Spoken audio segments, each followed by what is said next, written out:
System 1 loaded. Welcome back to our channel. Dito pag-uusapan natin yung mga opportunities ngayong pandemic. Sa ngayong pandemic, mga ka-trader, maaari tayong pwedeng gawin na maging maximize natin yung ating time sa isolation o kaya yung sa quarantine natin. Ang una nating gawin na maging productive tayo ay kailangan nating makakita tayo ng mga other means, source of income. Hindi lang tayo puro Netflix at para movie mga ka-trader na masyadong sumasakit yung ating mata sa panonood ng TV at nauubos natin yung oras na wala naman tayong napapala doon. At saka kunting aliw lang yun na bibigay sa atin mga ilang saglit tapos wala na rin yun, lilipas din. Pero ngayon tuturuan kayo ng mga bagay na pwede nating gawin o mga paraan sa habang tayo nasa quarantine areas o na habang nasa lockdown tayo. Ang mga maaari nating gawin ay una, pwede tayong mag-trade sa Forex. Pangalawa, pwede tayo sa binary option trading. Halos lahat itong mga ka-trader, puro itong mga trading. Yan. At saka yung sa stock market. Ating pag-usapan itong Forex. Itong Forex mga ka-trader ay isa itong trade between sa currency, mga fiat currency. May dadagdag lang ako dito sa cryptocurrency. Ayan. Dito sa Forex trading, ang gagawin natin dito ay magti-trade tayo ng currency. Halimbawa, yung currency ng US against Philippine Peso. Ang nakapag-advantage lang dito sa Forex trading is kasi sa ating panahon ngayon is pwede na maaari na tayong makapag-trade through online platform, ang mga broker. Hindi na katulad ng dati na kailangan pa natin pumunta sa money exchange upang bibili ng actual dollar upang i-keep natin for ourselves, hoping in the future the price will rise. But in the Forex trading platform, using our present days, there are two options in which we could trade. One option is to buy or to sell. Okay. This buy option is a contract entered by a person o sa'yo na hoping yung price ay tataas. Halimbawa, ang price ng dollar to piso ngayon is nasa 48. Gusto siyang bilhin dahil na forecast mo na sa ilang buwan ay aabot siya ng 50. Yan, 50 per share, 50 pesos per dollar. Yan ang gawin mo, bibili ka dahil gusto mo, dahil nakita mong tataas siya at sa pagtaas niya, mayroon kang income doon. Halimbawa, mayroon kang $3,000 na nabili sa 48 at ngayon naging 50 yung price, tumaas, mayroon ka ng 2 per piso na increment o gain mo sa bawat dollar. Yan ang concept ng pagbili mo. Itong pagbinta, ang pagbinta mga ka-trader sa ngayong platform natin naging maari na ito. Kahit wala ka pang nabili na US dollar, pwede ka na mag-trade na SEAL. Pwede mo siyang ibenta kahit wala ka pang nabili. Ang tawag doon ay short selling. So magbenta ka kahit wala kang nabili. Ang paraan ng pagtitrade nito ay halimbawa sa buy and sell. Kapag bibili ka, sa pagtaas ng price from 48 to 50, ang tawag dyan ay take profit. I-take profit mo i-exit mo na yung trade mo. I-close mo na yung trade mo. Yan ang tawag dyan. Kapag na-reach mo na yung maximum or targeted price mo o income. Sa pag-sell mo, ganun pa rin. Sa pag-sell mo, ang concept ng sell, is halimbawa yung price is 48. Ipinorkas mo na babagsak yung price. Kaya habang 48 pa lang ang price, ay mag-sell ka na, mag-execute ka na ng trade na sell. Na hoping in the future, babagsak ang price, yung price na ibenta mo sa 48, kapag totoo ang forecast mo na bumagsak siya padoong 45, magkakaroon ka na rin yan ng profit. Okay?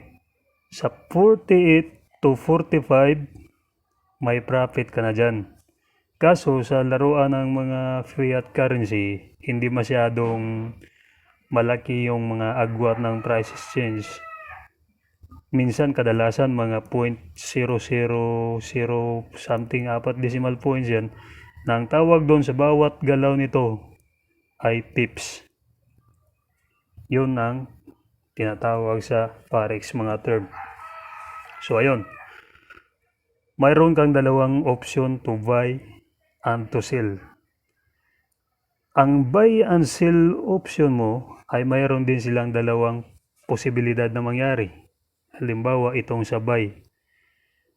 Binili mo siya ng halimbawa doon 48. Bumagsak yung price sa 45. Ang trade mo ay buy entry ang trade mo. Logi ka doon. Binili mo siya ng 48. Tapos 45 ang naging labasan, may losses ka doon. Ang tawag dyan, kapag i-exit mo na ang trade mo dahil hindi mo na gusto pa kung bumagsak, baka sakaling babagsak pa ito to 40, ang tawag dyan, para dito lang, hanggang dito lang losses mo dyan, ay ika-cut loss mo na. Mag-cut loss ka na mga ka-trader upang hindi maubos ang iyong account. Ganon din sa sell natin. Itong sa sell, ganon pa rin mangyari ha. Halimbawa, nag-sell ka sa 48, tapos yung price ay tumaas to 50, mayroon kang losses doon. Dahil anong forecast mo? Ang forecast mo ay sell, hoping that price will go down in the preceding hours or days or months. Okay. Diyan, kaya ganon pa rin ang gawin mo. Kapag hinala mo na tataas pa siya ng tataas, magka-cut loss ka na. Okay? Pero maaari mo siyang i-hold yung sa halimbawa, yung sa pag reciprocal do ha. Halimbawa, nag-sell ka, the same sa example ng buy, pero opposite. Halimbawa, nag-sell ka sa 48, saka tumaas siya sa 50. Kapag hindi ka pa nag-cut loss dyan, ang trade mo ay buhay pa yan. Buhay pa yan. Kahit ilang movement pa yan ng chart, kahit ilang oras pa dyan naka-open yung trade mo, yung halimbawa, yung nag-trade ka mga 1 p.m. sa halagang 48 pesos per dollar, Kapag tumaas yan ng 50, ang price per dollar, sa seal ito ha, sa seal, tandaan nyo, sa seal ito. Kapag sa buy, opposite tayo. Kapag 48, binili mo, nag-seal ka dyan, hoping the price will go down, pero tumaas ya, pero hindi ka nag-cut loss, buhay pa ang trade mo dyan ha. Buhay pa siya. Pero kung bumagsak sa 50, sa remaining hours, 1 p.m., pagdating ng 2 p.m., nasa 50.50 pa rin siya, or nasa ganyang rin siyang 50.50 o 49.50, kahit ilang oras pa yan, buhay pa yan trade mo. At saka mga ilang oras, babagsak yung trade mo, babagsak. Umabot siya ng 40, gain ka na dyan. Dahil ang sell option mo ay 0.48, saka bumagsak siya sa 40, ayun. Mayroon ka ng income dyan. Isang posibilidad, ang pwede mo rin gawin, pwede mo siyang i-take profit. Take profit mga katrader.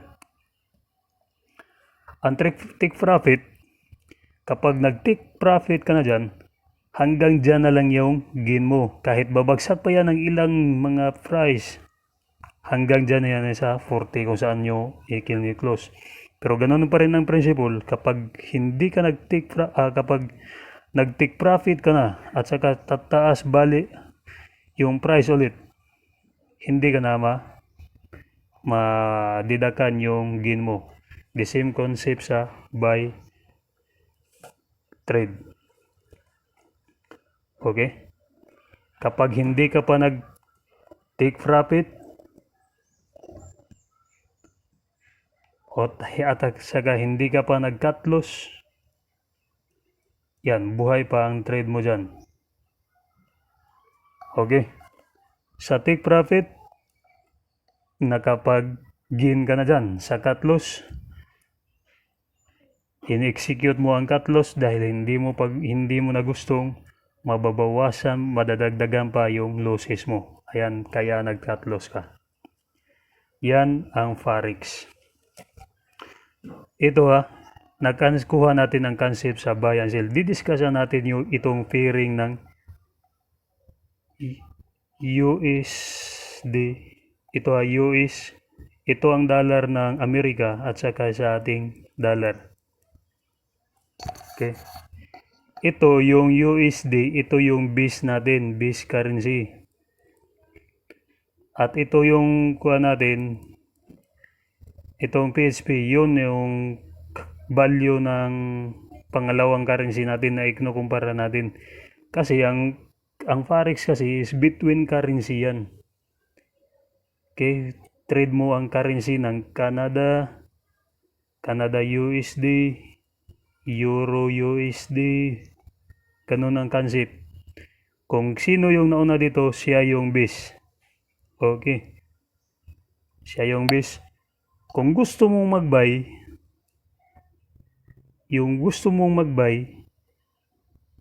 ang forecast mo dyan is dahil na forecast mo na itong base currency, itong USD ay tataas. Okay? Ang base currency na USD ay tataas kaya nag-buy ka. Ang Canadian dollar kaya nag-buy ka dahil inisip mo na ang Canadian dollar ay i-increase yung price niya versus USD. Okay? The same sa euro. The same sa euro mga ka-trader at sa ibang currency kahit ano pa yan, yung naunang currency ay yun yung base currency. Kahit USD, JPY ba yan, itong USD, yan ang base currency mo. Kapag mag-sell ka, itong sa concept ng buy, tandaan natin, dahil inisip natin na lalakas yung currency ng USD, kaya tayo bumili. The same concept sa Canadian dollar, kaya tayo bumili dahil inisip natin na lalakas itong Canadian dollar, itong euro at saka USD. Okay. Kapag seal, kung inisip natin na lalakas yung currency ng Philippines, Philippine currency, yun, nagsisil tayo. Ang concept ng seal is dahil inisip natin na tataas itong value ng nominal currency. Ito. Ayan. Kapag tingin natin, the same yung sa pinag-uusapan nating prices sa sample USD, price niya 48 per dollar, 48 per dollar, binili natin, tumaas ng 50, gain tayo dyan. Sa concept ng ceiling, sa PHP, ayan, sa price na 50, nagsisil tayo 50, bumagsak sa 48, ayan, gain tayo dyan. Okay. Yun ang concept ng dollar sa forex trading. Ngayon, ating pag-uusapan ang pangalawang maaari nating gawin sa habang nasa lockdown tayo, o mga bagay na maging gawin nating ating hobby na maaari nating maging source of income pa rin. Ayan, nandito tayo sa pangalawa. Tapos na itong forex. Okay, tapos na yung forex. Saka itong binary na naman. Ang pag-uusapan natin ngayon, itong binary. Binary option trading. Okay, ano itong binary? Ang concept sa binary, mga ka-trader, is halos pariho-pariho lang sila ng concept sa forex. The same concept, buy and sell. Kahit wala ka pang nabili, pwede kang mag-sell. Sa currency, sa fiat currency na USD, PHP, in the same illustration mentioned before,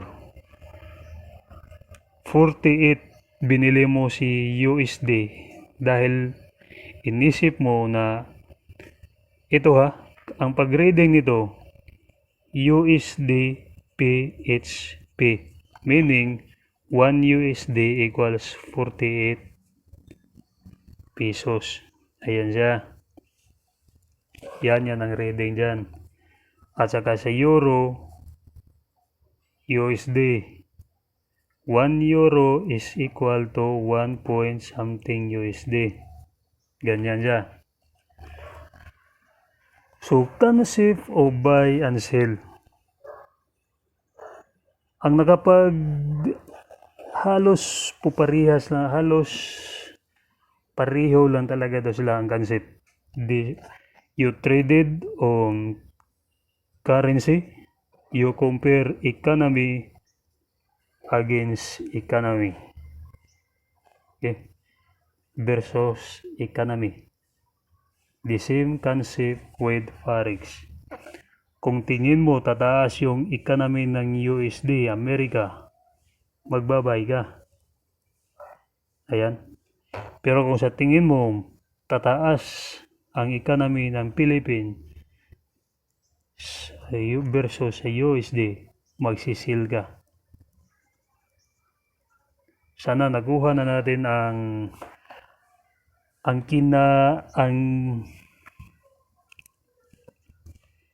concept nito. Ang concept kasi nito halimbawa, hindi tayo nasa online. Nasa actual tayo pumunta sa exchange currency. Hindi pa natin na-discussan ang binary pero i-elaborate natin further itong sa currency between currency. Halimbawa, pumunta ka sa exchange currency, sa exchange market, doon sa mga money changer, bibili ka ng anong gagawin mo? Sa ngayon, ang price halimbawa, sa ngayon ang price ng USD against peso ay nasa 48. Okay? Sample lang yan, halimbawa lang yan. Nasa 48 siya. Bibilhin mo ang USD, di ba? Ang concept yan, bibilhin mo siya. Kasi dahil sa tingin mo in the future, in the long run, tataas ang value niya. Tataas siya ng 60 or 52 per US dollar. Okay, sana nakuha natin yan. Pero halimbawa, may hold ka na sa ngayon, mayroon kang dollar na hawak mo. Okay? Sa halimbawa, may dollar kang hawak ngayon.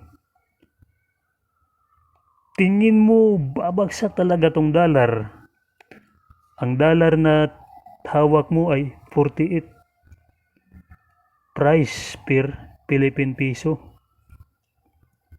Ayun, sa tingin mo kasi, dahil hindi ka gusto na yung dollar mo ay bababa yung value, magsisil ka agad.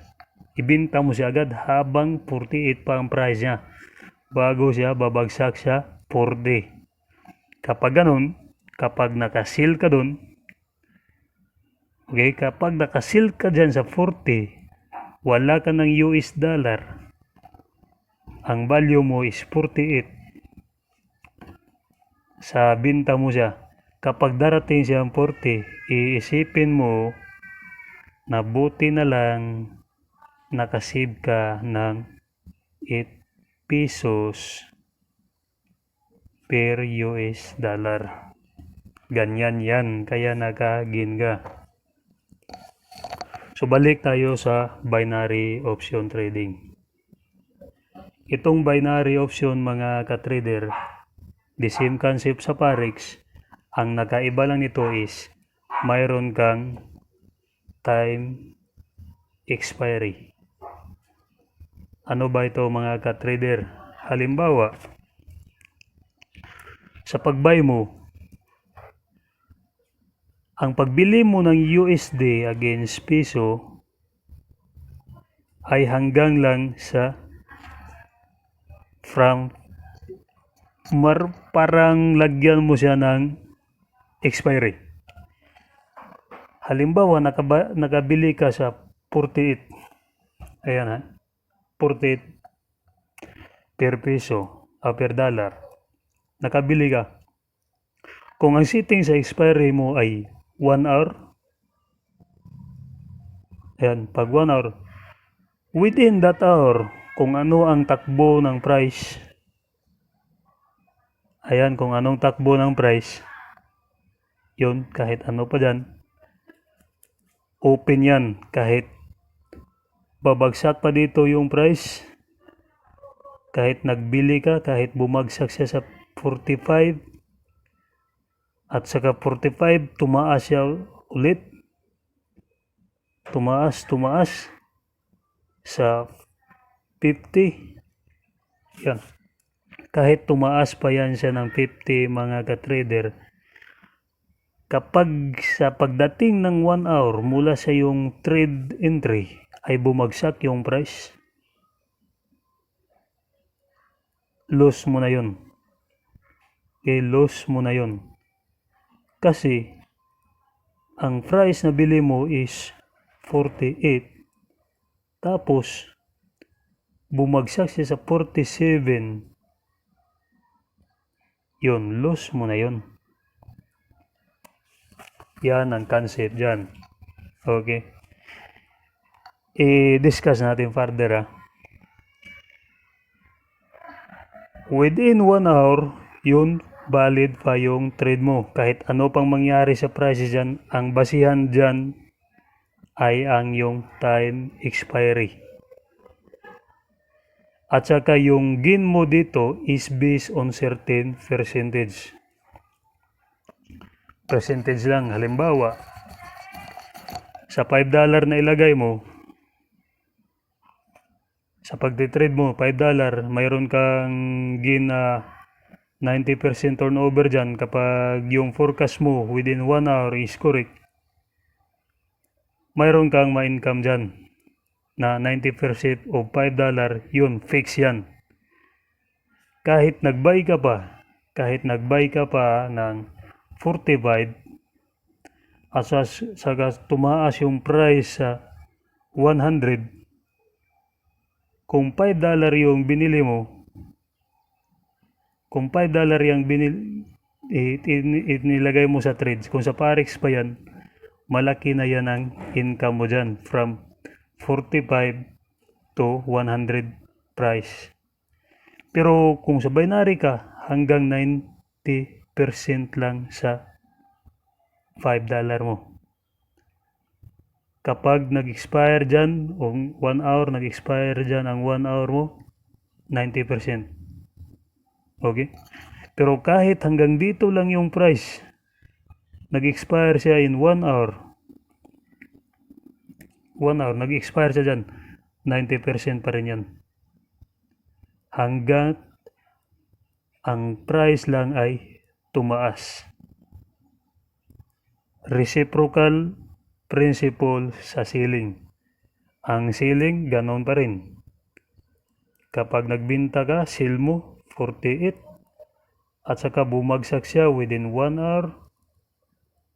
1 hour, bumagsak siya, yun. Kahit anong movement pa dyan sa market, 90% lang ang maaari mong depending sa rate na ibinigay ng platform. Available rate. Minsan 92% yan, minsan 95%, minsan 85% depending on the traders, number of traders. Depende dyan. Okay dyan. Sana maliwanagan na tayo dyan. The same concept, kahit mag-lose pa ka dyan, kahit sa buy mo, kahit sa pagbili mo, sa binary option trade, kahit pagbili mo 48, saka nung tumaas siya ng 60 pesos per dollar, kahit tumaas pa siya, pero hindi pa tapos yung 1 hour mo, pag bumagsak siya 45 minutes, naging 50 na lang siya. At saka nung nag 50 minutes, bumagsak pa siya ng 47 hanggang sa naging 1 hour na hit yung expiry, naging 46 na lang siya. Ang loss mo dyan ay $5 lang. Kahit ilang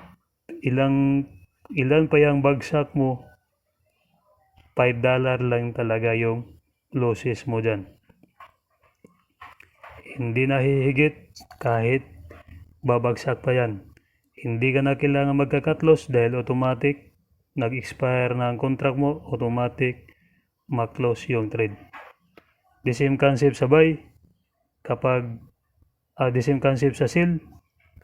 Kapag nag-sell ka tapos 48 saka tapos tumaas yung price, kahit ilang taas pa yan, hindi mo na kailangan mag-cut loss dahil ang kaya lang i-loss niya ay yung trade mo na $5. Yun ang concept sa binary. Ngayon natin na pag-usapan itong pangatlo, yung stock market. Ito mga ka-trader, halos kumuna sa atin to. Halos saan sulok tayo dito sa Pilipinas, makikita natin dito yung mga company. Dito, bibili tayo ng shares na available to the public. Ayan mga ka-trader. Itong stock market ay hindi yan currency. Okay? Hindi yan currency mga ka-trader, kundi yan ay mga shares of stocks. Yan ay sa PSE natin. Ma-access lamang natin yan, makabili lang tayo kapag mayroon tayong broker. Sa ngayon, Ang kabisado at pinakamura, ang well-known na broker na so far user-friendly yung platform at saka mura lang ang kanilang initial deposit ay yung Call Financial. Yan. Sa ngayon, hindi na sila tumatanggap ng new accounts dahil siguro for maintenance and purpose hindi na sila masyadong maglalag yung kanilang system. Minimize na lang. Wala nang basta-basta maka-open dyan. Pero kung halimbawa gusto nyong pumasok at maka-join sa kanilang platform, pwede nyo naman akong i-message. Send nyo lang yung details, yung family name nyo, yung first name, tsaka middle name, yung email, at saka contact number. Yun, i-message nyo na sa akin, tutulungan ko kayo makapag-open sa Call na broker platform. Hindi ako binayaran ng Call mga ka-trader, pero gusto ko lang tumulong dahil yan ang unang broker na pinasokan natin noong 2015. Okay, ngayon natin pag-uusapan itong tungkol sa shares. Ang dito mga ka-trader, yung trade natin, or investment natin, pwede natin siyang ilagay sa short term or long term. Dito mga ka-trader wala na itong mga expiry. Hindi na ito pwede yung katulad sa binary na mayroong expiry. Ang concept nito mga ka-trader ay bibili tayo bago tayo makapag-sell, binta. Hindi ka makapag-sell kapag wala ka pang shares na nabili. Okay mga ka-trader. Ano ba ang mga pwedeng matrade natin dito? Ang mga pwede natin matrade dito ay hindi na yung fiat currency, kundi yung mga shares. Halimbawa, shares ng Jollibee, kung gusto mo, yung San Miguel Corporation, yung sa dito, ayan, at saka iba pa, yung sa Mark Venture. Marami kang makikita. Halos na makikita mong company dyan sa daan as long as listed sa Philippine Stock Exchange. Pwede mo yang makabili ng shares na 7-Eleven. Mayroon sila dyan. Ano pa? CHP, yung CMX Holdings. Marami mga ka-trader. More than 200. Ang concept nito, halimbawa, sa tingin mo, maging maganda ang takbo ng buhay ni Jollibee, kaya lagi siyang nakangiti. Kung halimbawa gusto mo, forecasted mo na within 1 year, halimbawa ngayon ang price ni Jollibee, yung sa per share niya is, halimbawa lang to hindi ako nakatingin sa current price na, halimbawa nasa 140.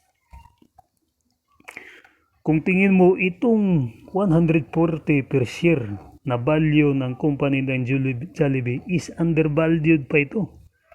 Dahil nakikita mo maraming kumakain sa Jollibee, malakas yung bintahan, malakas yung demand sa Chicken Joy, malakas yung demand sa kanilang order. Ayun, bilhin mo siya dahil tinitingin mo na sa makalipas sa mga panahon, aabot siya ng 400, 300 ba kaya o 500. Ayun. Sa bawat per share niyan, mayroon kang gain dyan. Hindi mo na natin tatalakayin yung actual or most closely computation kung magkano yung gain mo dito from 140 to 450. Dahil mayroon sa pagbili mo ng share kay Jollibee, mayroon ka dyan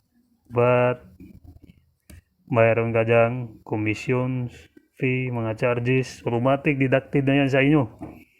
Tsaka yung transfer fee, sa pagbuy mo pa lang yan. At saka sa pagbenta mo, sa pagbili mo, iniisip na ng broker na talagang ibenta mo yan. Mayroon ka ng sale deduction dyan na sales tax. Sales tax. Mayroon ka na dyan, ganoon pa rin, commission ng broker, transfer, processing. Ayun. Sa gain mo ng halimbawa sa 140 na bili mo ng price ng Jollibee, tumaas siya sa 450. Hindi na yan, gawin na natin itong 150 ha. Hindi na yan 300 yung gain mo dyan.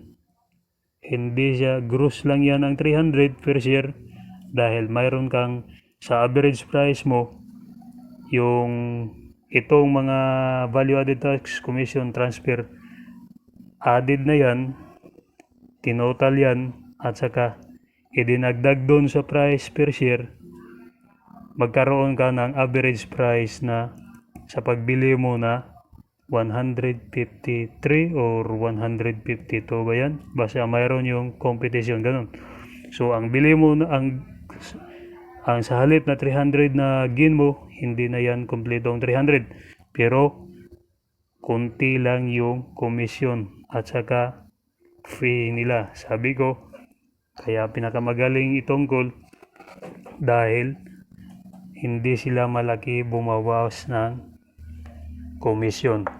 At saka, ayun yung GFC. Ang concept ito mga ka-trader, timing pa rin. Timing pa rin. Okay? Kapit lang kayo dahil matapos sa lahat ito pag-usapan natin, paano matapos ito pag-usapan natin ang apat na mga possible nating gawin ngayong pandemic is pag-uusapan natin yung mga strategy at saka paano babasahin yung prices nila. Yan si Mark Venture at saka 7-Eleven, CHP, ganun pa rin. Hindi ka makapag-sell kapag wala kang binda. Sa ngayon, ang market hours ay open hanggang 9, mula 9:30 AM hanggang 1 PM. Open sila ngayon, adjusted price during COVID-19 pandemic. Maraming natakot mga kaibigan noong panahon ng COVID. Pero isa pa lang ang masabi doon, yun ay malaking opportunity dahil doon, sa panahon na yun, ang mga price ng stocks ay nagbabaan. Others see it as an calamity, but I see it as an opportunity. Ito mga ka-trader, same concept. Ano pa bang dapat natin pag-usapan? Yung mga maneuver sa call financial, napag-usapan ko na yan before pa nito ng mga post natin. Simple lang yung mga maneuver pero basic lang yun. Ayun. Ano ba dito ang pinag-uusapan natin? Itong sa mga bawat kumpanya nito, tinitingnan natin yung takbo ng stocks na ang ekonomiya ng Pilipinas at saka yung capacity ng company. Kung tingin natin ang Pilipinas ay may magandang ekonomiya, anong ibig sabihin nun? Maraming investors ang dadating sa ating mag-i-invest sa ating bansa. At saka kapag maganda ang kumpanya, yun, i-invest talaga dyan ang mga investor, yung mga foreign country investor. Okay, malapit. Tapos na tayo sa stock market. Punta tayo sa cryptocurrency. Ang cryptocurrency mga ka-trader, halos puparihas lang ng concept ng forex. Sa crypto kasi, pero ang crypto hindi siya tulad ng forex na mayroong fiat. Kahawig lang sila pero ang currency nito ay centralized. Paano, hindi halos wala kang physical na mahawak nito eh. mayroon siguro for limited, pero mostly ang trade nito is nasa yung mga wallet, mga trust wallet, mga CoinSpace. Marami ka rin may bibili sa crypto. Dito yung pinakapatanda yung Bitcoin, saka yung Ripple. Pero mga ka-trader, ingat-ingat ka sa pag-trade ng crypto mga ka-trader. Kasi maraming mga crypto na fake crypto. Kahit sino kasi pwede magagawa ng kanilang crypto eh. Halimbawa, mayroon kayong community kayo. Isa kayong community, malaking community. Halos sa inyo ay mga businessman. Magka-agree kayo na gagawa tayo ng crypto na itong gagawin nating pambayad sa ating bawat transaction. At saka ito yung ating tatanggaping bayad sa bawat transaction. Ganyan ang concept ng crypto. Na ang tumatanggap lang dyan ay bawat company dyan. Pero kung halimbawa mayroong mag-trade dyan, mayroon kasi yung mga currency na fake yung mga currency mga ka-trader, tulad ng yung Masquerade. Biktima ako doon na nag-i-invest, skala tataas yung price, pero biglang naglaho yung website, kaya ingat kayo dyan. At saka yung Doge, crypto, yung Bitcoin, yung Litecoin, saka marami pa yung mga cryptocurrency. So ngayon, ang lahat ng ito, yung Forex, binary option trading, stock market, ay may common yan na mga technique. Ang common natin yan na technique ay ang technical analysis at saka yung fundamental analysis. Itong Forex, mayroon siyang technical, mayroon din siyang fundamental analysis. Yung binary, the same concept pa rin. At saka mayroon siyang fundamental. Itong stock market, the same concept. Mayroong technical analysis, mayroong fundamental analysis. Ang crypto, mayroong technical analysis at saka fundamental analysis. Itong fundamental analysis mga ka-trader, hindi na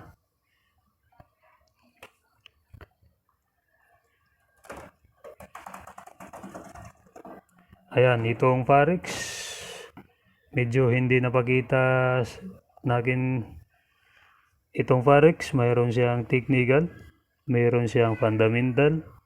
Yung binary, mayroon siyang technical, saka fundamental. Yung stock, ganun, may technical, fundamental. Yung crypto, technical at saka fundamental.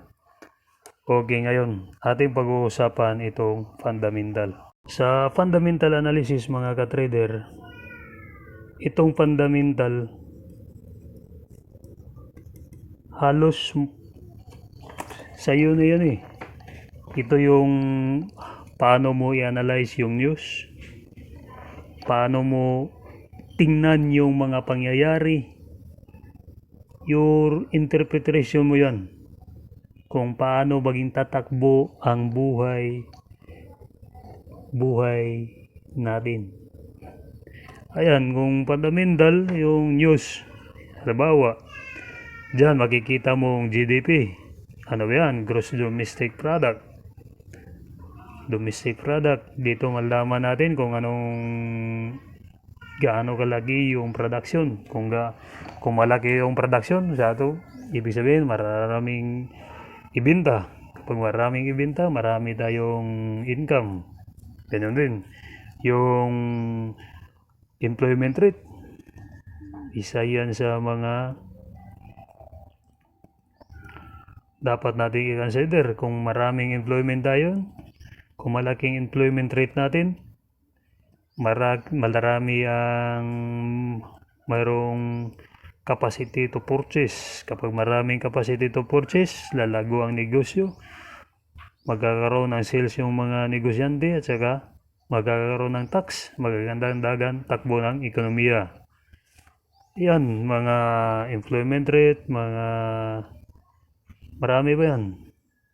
Ayan, halimbawa sa fundamental, itong COVID, paano mo titingnan ang COVID-19? Ay isa yan kasali sa fundamental analysis. Yung mga investments, mga good relationships ng Pilipinas sa bawat country. Yan. Yan ang fundamental. Halimbawa, sa panahon ng, halimbawa lang ito ha, sa fundamental, ngayon, halimbawa, may bagyo, magbibenta ka ba ng ice cream? Hindi ka magbibenta ng ice cream dahil may bagyo. So yan ay isang halimbawa sa fundamental analysis. O magbibenta ka ba ng binignit sa panahon ng tinginit? Hindi masyadong bilihan yan. Hindi mabilis yung bilihan.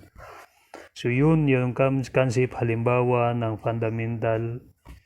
Halos hindi yan minsan magbabasa ka pa dyan na yung financial statement.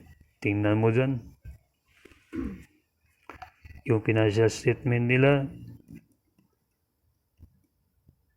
Saka yung, tingnan mo pa yung earning per shares. Ganyan yan. Ang sa technical, ito ang kailangan itong dalawa kapag nasa level tamang posisyon yung dalawa, napakaganda yung trade mo. So technical, pag-usapan natin technical. Mga ka-trader, nag-i-involve tayo dyan ng chart. Sa technical, kailangan natin yung chart. Ano ba yan ang chart? Yun yung price, yung tinuturo sa atin na ano ba yan? X and Y axis. At saka dito makikita mo yung months o days ba ito? Number of days, first date to day, yung date. Halimbawa, August 5. Yun, per date ito, 5, 10, 6, 7, 8, 9, 10. Ito yung date. At ito yung price. Bawa dyan, nagtakbo siya sa August price. Ang price niya ay 10 sa per share. Saka nung 6, nag-11 siya. Yung nung 8, naging 12 ang price. Ganyan lang ang plotting sa price. Ito ang mga mostly na pinag-aaralan natin. Ito ay halimbawa lamang sa linear chart. Pero mostly yung ginagamit natin sa charting, sa technical analysis na involved sa forex, sa binary option at saka sa stock market at saka sa cryptocurrency, ang ginagamit dyan ay chart. Yung candlestick. Candlestick yan mga ka-trader. Ito kasi kapag ganitong chart ang makikita mo is hindi ka masyadong specific kung ang price na to is ano ang pinakita dyan. Yan ba yung opening price, middle, during, or in the middle of the period of the session, or at the closing price. Hindi mo masyadong malaman ang takbo ng price. Pero ang napakaganda sa candle mga kaibigan, ang mga ka-trader is makikita mo yung takbo. Halimbawa sa August 5, ang takbo niya sa price na 10, 11, 12, 13, 14, 15. Makikita mo talaga dyan sa chart. Halimbawa, bago tayo magpatuloy dyan, pag-uusapan muna natin itong structure o anong parts ng candle. Ang candle ganito yan. Pwede siyang ganyan. Ayan ha. Ayan. Ayan. At saka yan. O saka maging ganyan siya. Yan ang mga basic. Kadalasan maging formation o ganyan. Ano bang ibig mga sabihin yan? Marami kasing maging candle na formation. Ganyan. Ano bang ibig mo sabihin yan mga ka-trader? Okay, pag-uusapan natin yung candle. Ang parts niya. Itong sa baba, yan opening price. Opening price ha. Itong sa baba ay yung closing price. Ito ang close. Sa ganitong posisyon, ilagay natin ha na ang price yung pula is yung pabagsak. Mayroong dalawang kulay yung candle. Yung kulay na pula at saka yung kulay na kadalasan sa chart natin, depende sa ating pag-sit up, ay green yan. Ito yan ang kulay na kadalasan nasa chart na makita natin sa technical analysis. Halimbawa mga ka-trader, yung chart na kulay green, ano ba yan? Ang ibig sabihin yan. Yung kulay na green, ang ibig sabihin yan, yung price, halimbawa mayroon dyan, itong dito na portion na to, yung sa body na to, ang tawag dito ay opening price. Dito nag-o-open yung price. Okay. Sa open ng price, sa halimbawa ito sa August 5 yan. Nag-open ang price ay nasa 5 at saka nang matapos ang session ng 1 PM, dito na siya nasa 7. Yan ang formation ng candle. Dito yung close naman. Yan ang close. So ano bang ibig sabihin ito mga ka-trader? Ito naman siya ay tinatawag na wick o yun yung higher of the day. Yung higher na inabot ng price, ngunit hindi siya nagtapos doon. Ito ang pinaka-peak ngayong araw, itong level na yan, at saka ito ang pinakababa ngayong araw, pero hindi siya nag-close sa ganyang level. Dito siya nag-close sa 5. Halimbawa 750 to at ito 450. Yan. Ito ang pinakababa niya sa ngayong araw at ito yung pinakataas niya ngayong araw. Ang tawag dito mga ka-trader, ang body na yan ay ang wick. Yan ay ang wick ng candle. Ngayon natin pag-uusapan itong kulay na pula na candle. Ang concept dito ay yung bumagsak yung price. Ito ang concept ng green ay tumaas yung price from 5 to 7. Ang concept naman sa pula ay reverse. Reverse yung concept mga ka-trader. Yung 7 niya, yung price na 7, dito nag-open yung price. Excuse me. Diyan nag-open yung price. Yan ang open. At saka dito to naman siya nag-close.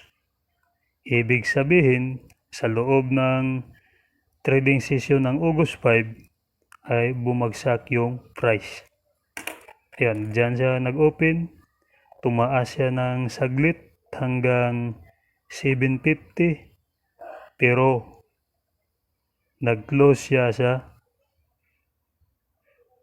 sa halimbawa 5. Yan, kaya pula yan dahil bumagsak yun. Anong ibig sabihin yan? Ang market natin ay denominate ng seller. Ang mga nag-sell dito mga ka-trader ay yung mayroon ng stocks. Andito naman, ang mga nagbinta dito, ang mga bumili dito ay yung gusto pang mag-invest, yung mga buyer. Ano ang tawag sa kanila? Mayroong dalawang kategory yung market. Mayroong tinatawag natin na bull market. Yung bull market at saka yung bear market. Sila itong representahan ng bawat kulay. Ito ay halos mga investor nito ay bumibili At halos dito mga investor ay nagbinta. Okay, ito ang mga bumibili, ito ay ang mga nagbinta. Sa anong stock? Kahit anong stock, basta the same concept. Halimbawa sa ito ang chart na ito ay sa GFC ito, sa Jollibee, ganun ang concept niya. Ang chart mga ka-trader ay mayroong siyang mga takbo. Ito halimbawa, ito ay nasa drawing session pa lang tayo mga ka-trader. Walang live market ngayon maliban sa Parex, pero medyo mahina lang ang internet natin pero plano ko naman ipakita sa inyo yung actual na takbo ng graphics ng chart para maging mas makarelate tayo. Ang chart natin, yung candle ay pwede siyang 1 minute, pwede siyang 5 minutes, pwede siyang 15, 30, 1 hour or 1 day. Ibig sabihin, itong represent ng chart kung 1 minute ito, nag-open siya ng price dito, nag-close siya sa loob ng 1 minute na dyan ang price. Yan ang open at close niya. At saka sa the same concept pa rin. Sa halimbawa, 1 minute, nag-open siya dyan, dito siya nag-close. Yan, ito ang closing price niya. Kaya siya naging pula. The same concept, sa 5 minutes, bawat candle, ang ibig sabihin nun, kung ang settings mo ng chart ay 5 minutes, bawat isang candle ay represent ng 5 minutes. The same sa 30 at saka 1 hour at saka 1 day. Ang mangyari niya mga ka-trader, ito ang maging posibilidad na anyo ng chart. Halimbawa sa August 5 tayo, halimbawa sa August 5,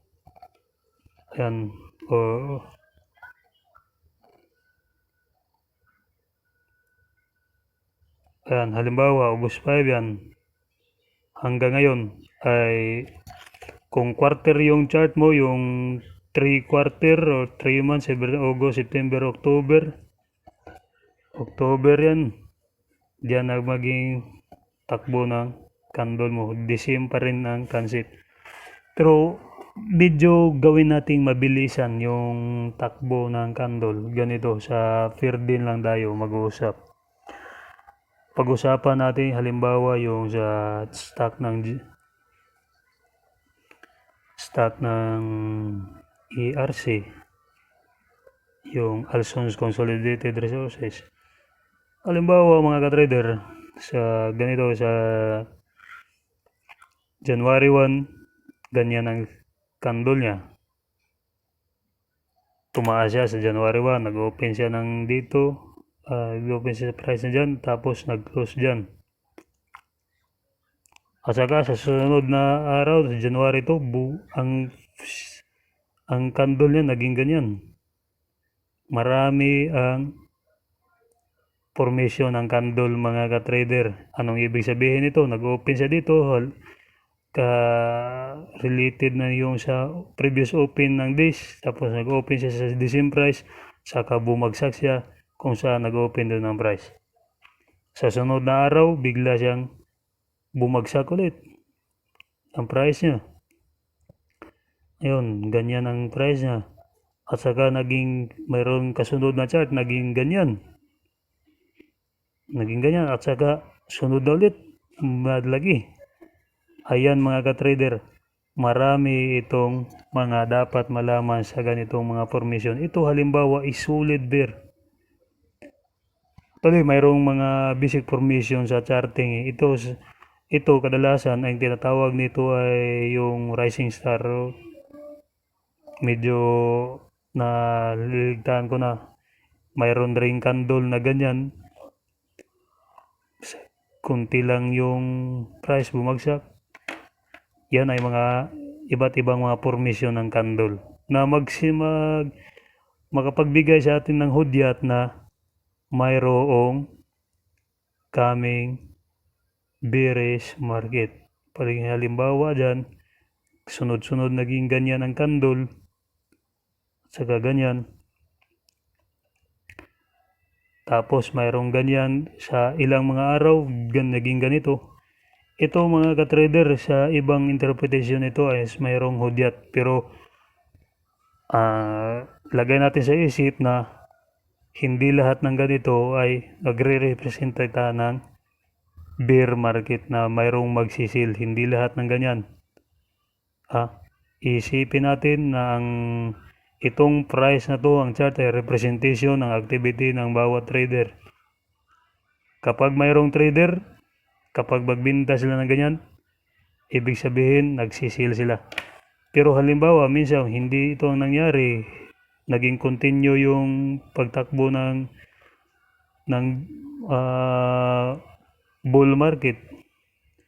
Yan, naging takbo-takbo ng sa taas. Ibig sabihin yan, napakaganda ang takbo ng kumpanya. Maraming nagtitiwala sa kumpanya na ito ay tataas pa yung price. Ayan mga ka-trader. Yan ang basic chart trading natin sa candlestick trading. Ngayon natin pag-uusapan ito ang support and resistance. Yan ay indicator na sa chart. Matapos natin nalaman kung paano babasa, kung ano ba yung chart, anong parte ng candlestick. Ang bawat candle ay mayroon siyang, yung candle, mayroon siyang yung tinatawag nila yung formation. Formation of candle, minsan nagsisignify na mayroon ng bearish market o minsan magsisignify na mayroon ng coming na bull market. Pero kadalasan hindi yan ang case. Okay? Sa formation at saka yung sa indicator. Yung sa candle formation at saka yung indicator. Ano ba itong mga kadalasan mga indicator? Ito yung RSI. Yan lang muna ang ating pag-uusapan ngayon. Itong mga sasaglit mga ka-trader. Hindi RSI ang ating pag-usapan ngayon. Medyo na overwhelmed lang po ako. Masyadong naging advanced. At saka ang usapan natin ngayon is yung support and resistance.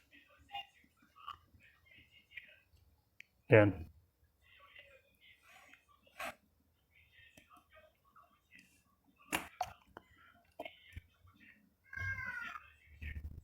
Mga ka-trader, natin pag-uusapan itong support and resistance.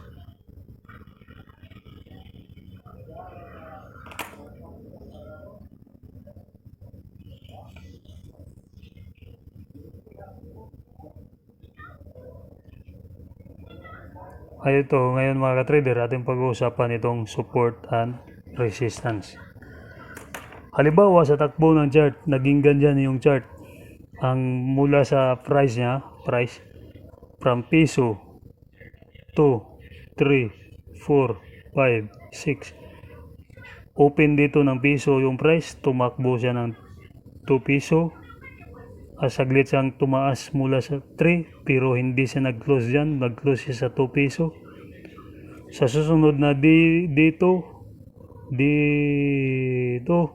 bigla siyang konti siyang bumagsak pero tumaas na siya ulit, nag-close siya sa 3 at saka doon pag sa sunod na D3 nag-open siya sa 3, tumaas, nag-open siya sa 3, tumaas sa 4 at saka sa D4 tumaas siya sa 5 hanggang naging saglit dyan naging D6. Ayan. Halimbawa sa ganyan, dito D3, D4, D5, D5, D6, ito ang price niya ay 6. Halimbawa, sa susunod na D7, yung sa ikapitong araw, ika-6 na araw, sa ika-5th day pala yan ha. Yan ang corresponding din niya. Sa ika-6 na araw, bumagsak yung price. Nag-open siya sa 6, pero nagtapos siya sa 5. Yan. Tapos sa susunod na araw, naging ganyan na siya. So on so forth already. Kunti siyang bubuli, kunti siyang tumaas, pero hindi siya nag-close dyan. bearish market hanggang naging bear yung market, tumaas yung bear market. Maraming nagbinta mula sa 5, bumagsak sa 3 yung price, open dito ang price, nag-close dito. At ito mga ka-trader, ito ang tinatawag na support. Ito ang part na to, ang sa 1 piso, kung saan doon nangyari ang bilihan, nagsimula ito ang bull market, doon ang support. Yeah, dyan ang support. Halimbawa sa ilang araw na to, sa araw na to is bumagsak yung price at saka ni-reach siya sa level of support. Ito ang tinatawag na support level. Nag-open ang price dito, ito ang level na to, ayon, ito yung support. Kung saan sa price na 1 piso, ang mga investors ay willing pa rin bibili sa price na 1 piso.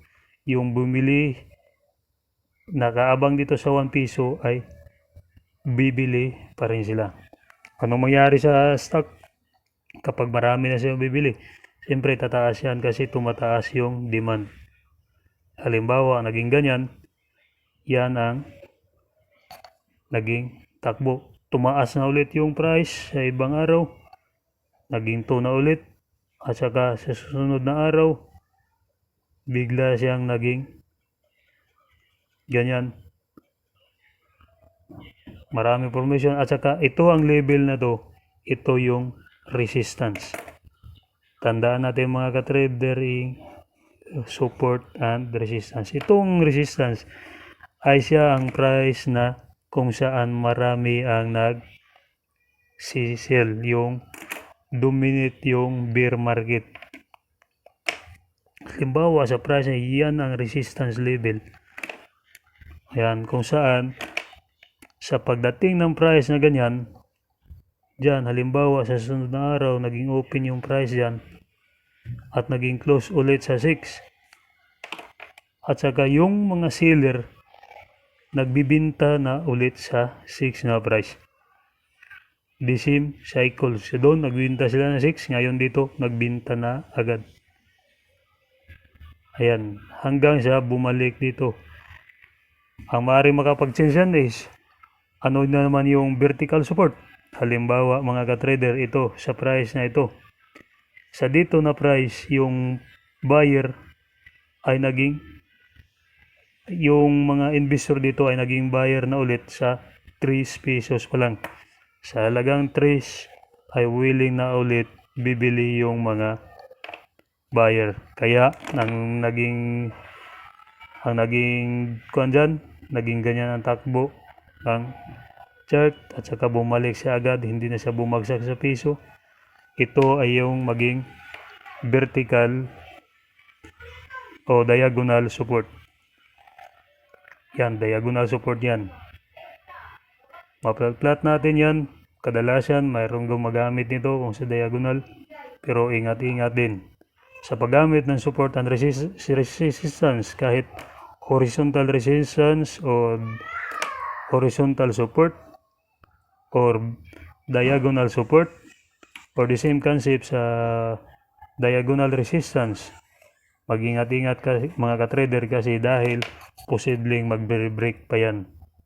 May mga instances na mag-break at saka create siya ng another resistance level. Halimbawa, ano bang pinag-uusapan natin?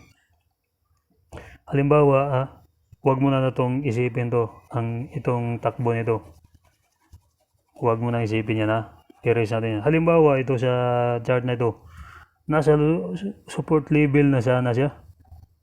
Pero sa susunod na araw, ang mga investor, hindi sila nakarigin ng kanilang strength. Hindi sila lubos pa ulit bumabalik ang tiwala na kaya ulit yung price.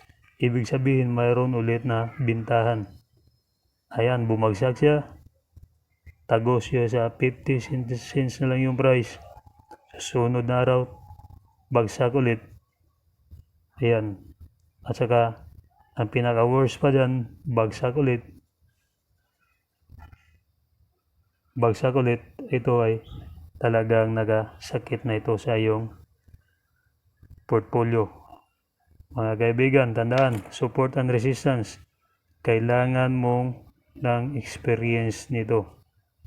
Kailangan mo ng experience sa market kung lang business ka na, kung kailan mo siya ma-identify na magbe-break yung support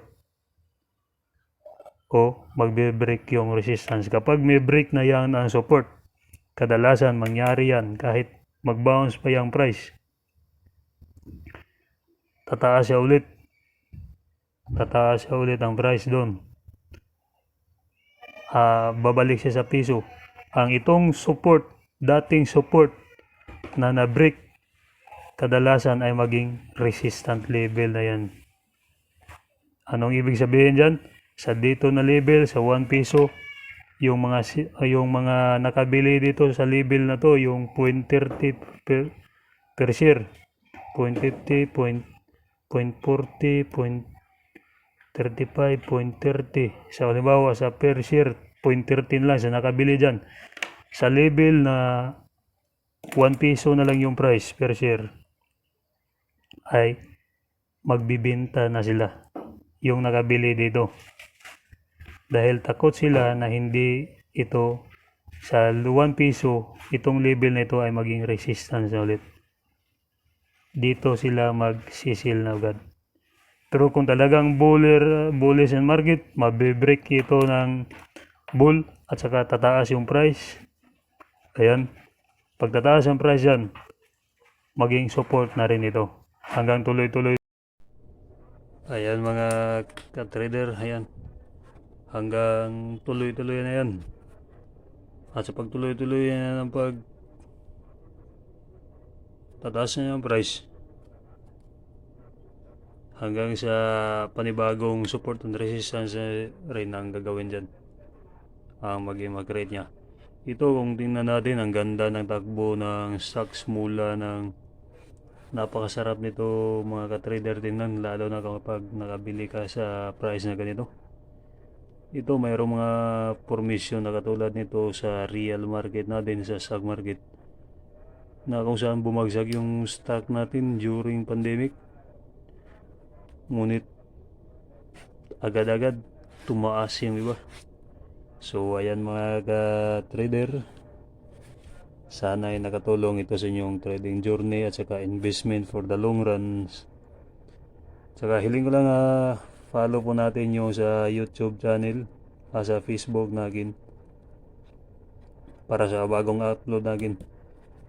May balak ko kung magla-live trading sa forex at saka sa binary option,